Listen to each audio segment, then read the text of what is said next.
Hey, what's up everyone, and welcome to another reaction video for today. And I'm here to take a look at something I actually don't normally do, which is like Easter egg videos and like things you've missed, you know, with the big arrows and stuff. Which I normally, at least the thumbnails, I'm not like the biggest fan of like arrows, you know, but actually this one might actually, because it's always like it's an arrow to like someone's face. I'm like, yeah, I noticed their face, but this one's actually like, you know, arrow to this little thing. I'm like, all right, well, this makes sense, you know, because anyway, I've heard new Rockstars are really good. I actually had a couple of requests in the past for like I think WandaVision and Falcon and Winter Soldier. I don't think I've had any for Loki just because I've been kind of iffy on the show here and there. I'm sure that's gonna give me a dislike just because I said that. But the last couple episodes I've really liked. Now I was gonna watch the one from last week, the episode from last week, but this one I actually really wanted to watch because first I missed the Thanos copter. I'm sure there's other things I missed. I'm not a big comic guy, so. But I'm sure the new Rockstars does a really good job of like explaining certain things. And I'm also probably gonna do the Rick and Morty ones. I was gonna do those instead, but I was like, you know what? Let's watch the Loki one. I'm actually interested in this. Almost 20 minutes long. But anyway, let's get to it. Link in the description, of course, for the video if you want to check it out yourself. Yeah, why not? Just check it out. Yeah. Welcome back to New Rockstars. I'm Eric. What's up? Dawson. This is a breakdown I don't know of Loki, you. Episode 5, Journey I don't watch into New Rockstars History. until now. The original comic run that introduced Loki and Thor, fitting for an episode filled with Easter eggs to Marvel Comics. There's a frog. Also enough hatches, Egyptian icons, and smoke monsters to haunt me from the series that got me into this kind of stuff, Lost. Which hopefully Loki will do better than with expectation management.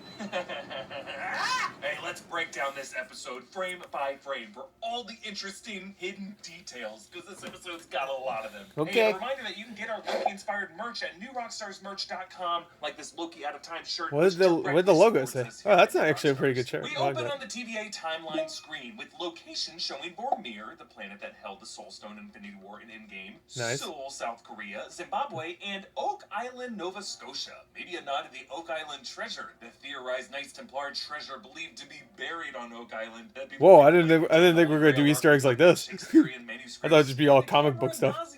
Okay. Flips upside down and then rotates as the chronometer room back wall just dissolves into the timekeeper elevator doors, which then dissolve into their chamber, where we now reverse the rotation so the frame rotates counterclockwise toward the severed timekeeper android head. Same, we're like going journey into mystery. This opening shot is reflecting how each of these settings have been in pretty much what I was gonna say. Smoke screens for some deeper truth beyond them. Much like how the final shot of this episode is yet another literal smoke screen, peeling back to reveal some other truth beyond, but even that might contain another secret twist that I'll talk about later. Oh, you got some secrets? One central timekeeper more than the other two, almost as if that android could be a primary one, specifically designed in its creator's image. We enter the Void, the TVA's supposed dumping ground. We pass the Lighthouse of Alexandria, one of the 7 wonders of the ancient world. Oh, there's a lighthouse for BioShock.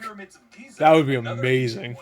Put BioShock in. Babylon showing up in Eternals, that makes 3 out of 7 wonders in the MCU this year. This lighthouse also bookends the lit tower, which maybe is a lighthouse in the final shot. The trailer footage tells us that that setting has a library inside it, perhaps another source of illumination. Next on the left is Doctor Strange's Sanctum Sanctorum. Oh, whoa, nice. Guys pruned from it. God damn. Conflict between the Sorcerer Supreme and the TVA over who really should monitor the multiverse. Now, as we pass Avengers Tower, we realize written on it is not Avengers or A or Stark, but Kang, as in Kang Enterprises, the company Tony Stark's. I didn't notice the Avengers Tower either. Run by Mr. Gryphon, revealed to be Kang the Conqueror. The latest clue that Kang could be our man behind the curtain after all. To the left is another building. Wasn't someone already cast as Kang? Ken Park 2018, it looks like, suggesting this whole void could be made up of pieces of histories that Kang has conquered, similar to his kingdom of Chronopolis. 2018 would be right after the snap. Damn, man. They Find this shit out quick. The episode's, at this point, this episode was a day old. With their spherical what the hell were those things? 5 little hot dog feet all over the void. No clue what these are. Yeah. This episode was written by Rick and Morty writer Tom Kaufman. So yeah, just a weird alien.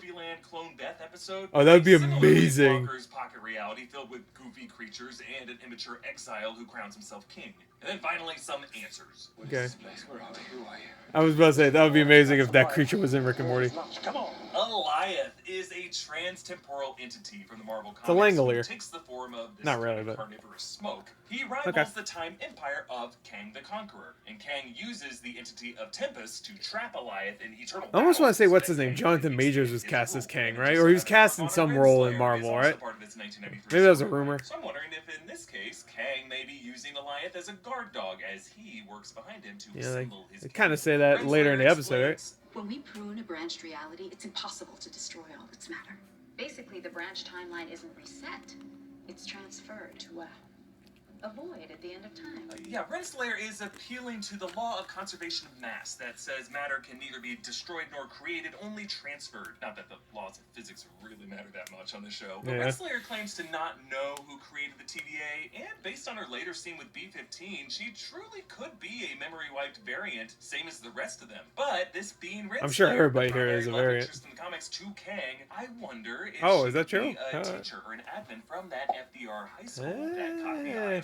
She's getting teacher vibes. I'm getting teacher vibes from her. That he had a crush on, and once he grew up to be Kang, he went back in time to trap her in this phony temporal law office so that she would catch the bullies and class clowns who threaten his utopia. Back in the Void is a three-masted wooden ship with lifeboats on the deck. This could be the Santa Maria, Columbus's flagship that struck a reef off the coast of present-day Haiti, sunk, and its wreckage was never recovered. They passed this huge flying saucer, another aerial phenomenon that could have just been spotted on Earth and then pruned, and then they passed what looks like Red Skull's spinning rocket from the first Captain America film, which was based on the real-life German Focke-Wulf Trabeflugel fighter plane built during the later years of World War II. And then this row of giant bald head statues partially buried in the ground. Prometheus. Like the big head sculpture in Canmore in Alberta, Canada, the home province of that son of a bitch. James Howlett, a.k.a. Logan, a.k.a. Wolverine. Who'd you think I was going to say? Go fuck yourself. So these Loki variants are classic Loki, Richard B. Grant dressed in Loki's classic attire from the early comics. Boastful Loki, whose clothes look like the Dark Reign era of Loki. He wields a Mjolnir made from a piston and a piece of a train rail. Kid Loki, who carries Loki's Leviathan sword from Norse mythology, and Alligator Loki. And Loki asks them, the most accurate version of Loki. The one thing that could easily get us out of here. Yes, they're all over the place, right, guys? Fine. Loki Gator blinks, as gators do, side by side, but it plays like an eye roll here. I love it. And then there's a big pile of lunch trays, which must be ones from the TVA cafeteria. Like, rather than cleaning and reusing them, they just prune them. And you know these are from the TVA. They just zap it. They fuck up and hit themselves on mistake. Hey, by the way, Loki reveals what his next event was. Oh, was that I forgot I have the sponsor thing. I'm sorry. I feel kind of bad. Keeps. Go check it out. Sorry. I keep forgetting to take that off. Reveals what his next event was. He killed Thor. Yikes. Perhaps Kid Loki's Thor died when that trick that Thor mentioned in Ragnarok led him to bleed out. This one time. Yeah, that's what I was thinking too. The snake. Ah, it's me. That's my. Oh, it's Omaya. Bad me. Yeah, it's me. Love that. I laughed my ass off. I think I was the only one that was laughing my ass off in the theater. I don't know why. Everybody else like, I was fucking dying. I don't know. It's me. He stabbed him. And there is a I love the switcheroo because you're thinking like, oh, a snake. He's gonna be like scared of it. He's like, no, I love snakes. So like, we had to pick it up and go, oh, you're a good snake, and fucking got stabbed. helmet of the Ant-Man villain Yellow Jacket. I love that Loki smiles after that. He loves that story. His damaged resizer shrinking him down to nothing, but yeah, that's a good death. Alive somewhere in the quantum realm. This recalls the shocking imagery of Ant-Man's giant corpse strewn across the post-apocalyptic landscape in Old Man Logan. And then, yes, the Thanos I always wanted to read all. Yeah. How did I not notice that? It's bright yellow. It says Thanos on it. Now presumably pruned from some alternate timeline. God damn. This could mean some alternate timeline. Thanos was pruned here and then maybe consumed by Alioth. There's also a huge warhead, maybe some stolen nuke. I was looking at the warhead. I do remember that. I was thinking to myself about the warhead. That we get a better look of Fuck. with text Should have put the warhead there. In the circle, that translates to A, and then the yellow writing on the right, Pravesh Dwar, entry door, and then to the green on the left, Savdahan Vishela, careful, poisonous. So maybe this is a hatch for an Indian nuclear facility or their nuclear submarine, the INS Arihant. These guys do a really good job. Floorboard gag sinking down to show us what is buried. All the stuff they pruned, I assume. A buried Mjolnir, and trying to get to it, a Thor frog. I couldn't tell when I was watching this that was a frog. When I'm watching the with the reaction, like my video is a little bit smaller.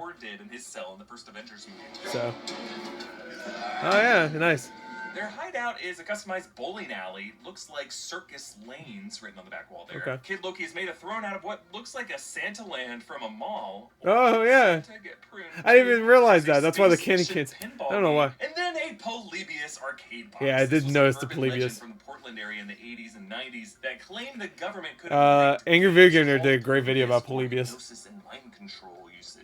Renslayer and Miss Minutes work together to try to stall Sylvie. Find Loki, find the man behind the curtain, and kill him. Yes, the man behind the curtain, of course, a direct nod to the Wizard of Oz, which this TVA mystery creator is clearly based on. But the way Miss Minutes picks up these non-verbal cues from Renslayer is just another reason to think something more will be revealed about this character. Back in the bowling alley, they listen to the Mike Flowers Pops cover of Wonderwall, and intentionally hokey gives cover that alligator of friggin' sincere song by Oasis. That wine. Asshole at the party in college who brought his guitar has to play. They drink Roxy right? wine. What a dick. ROXX I've been to so many parties. Roxcart. Classic Loki and boastful Loki both have huge chalices, but they gave Loki a small one. Loki sips High C Ecto Cooler. Yeah. Between them, there's. Oh, I didn't notice it was Ecto Cooler. I just saw High C. Beside Alligator Loki is a book, The Mystery and Lore of Monsters by C.J.S. Thompson, a rare 1930 survey of human deformities and monster lore. Alligator Loki calls bullshit on boastful Loki's tale of defeating Cap and Iron Man getting all the Infinity Stones. Well, at least my Nexus event wasn't eating the wrong neighbor's cat.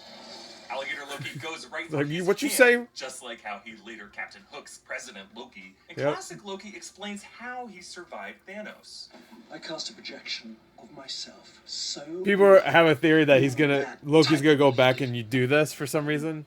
Hid as inanimate debris. And that's how they're gonna add him back. The writers apparently worked into Classic Loki's backstory a fan theory that channels like ours discussed back in 2018. Oh, I didn't know it was a fan theory. Infinity War, a floating piece of debris in the background looked like Loki with his big curved horns, making us think that Loki might have faked his death at the time. But why would he have the... that I was forced to apologize for. I just look forward to the 2024 Ghost Rider movie where Mephisto says Agatha's Devils in the Details comeback was a reference to him. Classic Loki says he landed on a remote planet instead. Oh man, a Ghost Rider movie, solitude. Like an actual good one.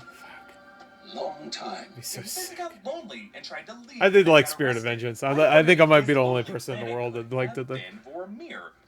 I love the Crank guys. Also back in episode 2, where the screen listed a Nexus event on Vormir in the year 2301. Which would have been hundreds of years after that moment with Thanos. But I do have another theory on this guy, just more on him later. We meet a new Loki gang led by President Loki, who's a reference to the 2016 Vote Loki miniseries in which Loki runs for president, pledging that he's not afraid to lie to people. But then there's this other bearded one, who was the same one who was labeled Variant L8914 back in episode 2. Another one has a helmet made of silverware, probably gotten from all those TVA. Then another with a helmet with a bike handlebar. Sylvie, who pruned herself earlier, awakens on a school bus and enchants a branch of Alioth, getting a quick vision of what it's guarding. The rock ring suspended at the end of time that I pointed out in trailer footage with a castle and a lit tower. Now this castle does look a bit like a darker version of Neuschwanstein in Germany, which is an inspiration to many. This is really well done. These guys do a great job. Skinny's pizza car to save her. Someone, I just want to say, someone said it would be great if in the car it was Tobey Maguire's Spider-Man in the pizza car. What is that saying? I'm sure he's gonna talk about the license plate.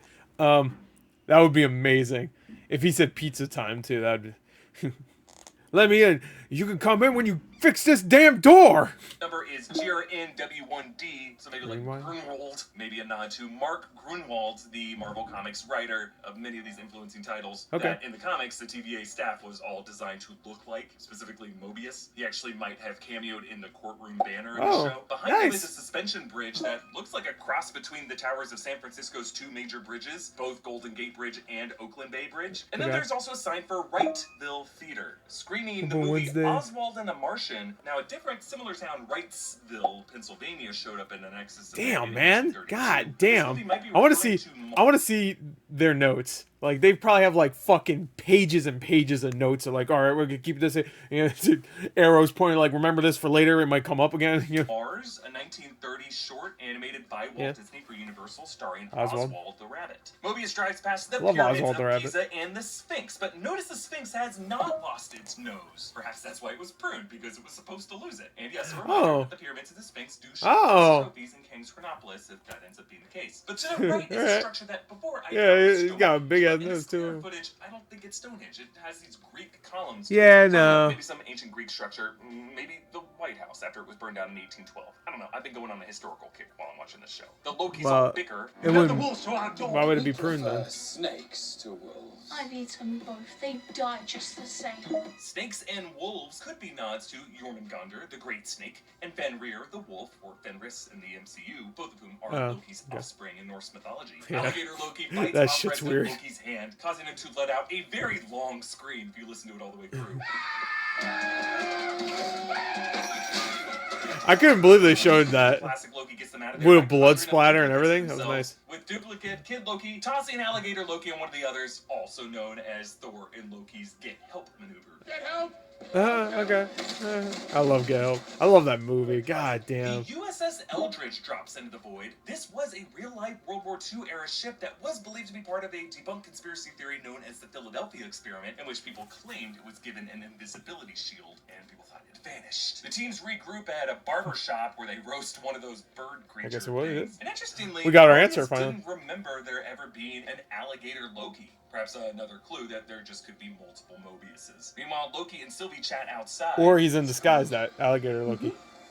Frost giants aren't supposed to get cold, so Loki must have been conjuring up that blanket just so they could snuggle. Or they forgot that. One of the birds climbs this tank. This is the Chrysler TV-8, a nuclear-powered tank that was designed by Chrysler in the 50s to be deployed against the USSR, but thank God was never. But he was probably just trying to be smooth. A timeline where this did actually happen, probably with horrible results. In the distance is the Dark Aster, Ronin's ship. From nice, yeah, okay. It looks like an oil platform. Maybe this is the Deepwater Horizon. So Loki asks Mobius, "Whoa, what will okay, you do? That was a really recent disaster." So.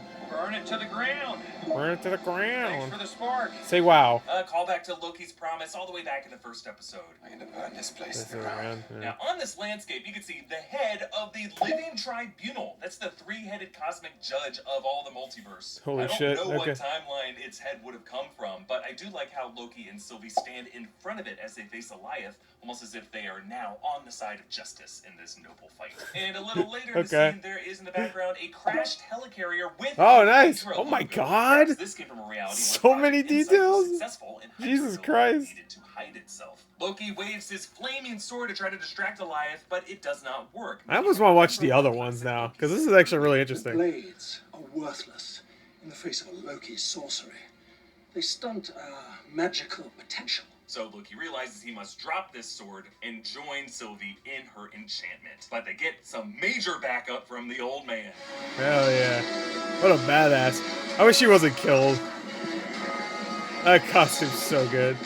I love Richard E. Grant. Incredible. Yeah. She actually said she used a 32-voice choir for all the vocals here. And the music was so good in this one episode in particular. Norse-inspired like, it was always really good, but this episode was fucking amazing. He casts this epic illusion of Asgard, which at first looks a lot like the Emerald City in the green light there. Yeah. But I love its detail down to those statues of warriors past on all the edifices. But the illusion fades, and classic Loki gets consumed. Though, notice how he did have some green sorcery glowing in his hands, but then just lets it fade the final second as he laughs with glee. Making me wonder if this guy could have pulled an Obi-Wan and let himself get taken here so that he could respawn in a new form. Hold that thought, I'm almost there. Because Sylvie Sylvie and Loki enchant Okay. Alioth. Or maybe that was just beyond the projection. void, revealing Just the like, castle with the lit tower on the rock ring. I think he's at the end dead. of time. Who will they find there? Well, yes, this series has done a lot to point to Kang the Conqueror. Because, Howard the sure, Duck. why else would you Dude, include I would Ramona fucking Renslayer lose it. And Alioth and Kang Enterprises and all these Chronopolis He's parallels been just been to all completely behind everything. avoid the upcoming MCU big Yeah, bang okay. that connects these dots. But Okay. hey, we've been led astray There before, you go. Jonathan right? Major. So That- we could I make heard a right. case for other possible big bads like Doctor Doom, maybe an evilist Loki, maybe some version of Miss Minutes, or simply, what if we were to just follow the theme of the man behind the curtain, a Weasley old man, the creator of the Timekeepers in the comics, James he Franco. who remains. And I will leave you with this, folks. Notice as they approach that castle, a piece of He's in debris Oz, man. floats up. Now, at first I thought this could have been a ship, but even if it is just debris, classic Loki just confirmed that floating debris can sometimes be a Loki in disguise after he fakes his death. Classic Loki, for some did reason, bring it up. passed up Mobius's offer to leave the void, and then he stayed and showed off an insane level of sorcery. Sorcery that he spent who knows Trying to how say long he's the bad refining, guy? and then could have faked his death in that moment and then lured these variants to his castle where he reveals himself as He Who Remains, an original Loki who survived and built the Timekeepers and the TVA in order to control the multiverse with this ultimate illusion. Whether or not you believe that, or if you think it's Kang or someone else, Okay. you gotta admit, Hey, that truly would that- be a classic Loki movie. That's pretty good theory. I think. Comment down below I think it's with gonna be your more theories as simpler we than head into that, this but- finale episode.